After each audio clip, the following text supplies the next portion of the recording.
Over the weekend, we brought you a special American Payday, The Big Squeeze. That hour looked at the crisis facing the American middle class as we head towards the midterm elections. One of the noisy nerve centers of that crisis, believe it or not, the streets of San Francisco.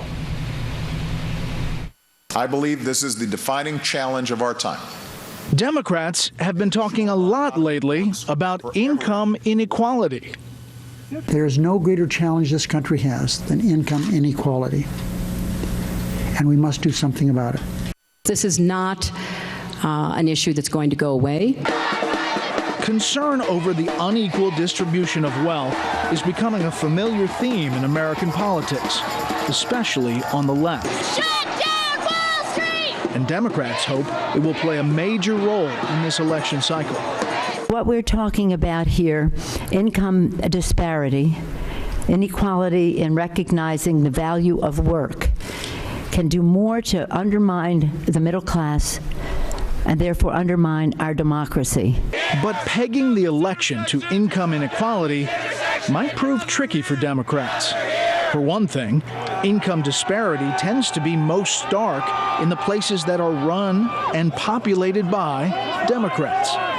We went to Nancy Pelosi's hometown of San Francisco, which, as it turns out, is a case study in income inequality and the epicenter of a protest movement over that wealth gap. Welcome to the revolution. Tommy Avicoli Mecca is a local activist and founder of the San Francisco Housing Rights Committee. The disparity between the people at the top 5%, I think is what they measured, versus the rest of us in the city is so wide, and it's growing every moment. Aaron McElroy is founder of the Anti-Eviction Mapping Project. It is class war. It is the replacement of multiple classes with a much more dominant ruling class that happens to be in this city, the tech industry. Perhaps the greatest symbol of the intrusion of Silicon Valley, the shuttles, commonly known as Google buses. They pick up employees from firms like Twitter, Yahoo, and yes, Google, to carry them to their high-tech campuses miles away in the suburbs. Tech, you can hide. We can see your crazy face. Protesters have blocked the buses and even broken windows and slashed tires. The big issue is not so much the gap between rich and poor. The real issue is upward mobility. There's nothing wrong if rich people get richer, but when rich people get richer and the middle class actually stagnates, that's the problem. Joel Kotkin, professor of urban studies at Chapman University, whose latest book is The New Class Conflict, sees the divide among Democrats in San Francisco as part of a broader trend.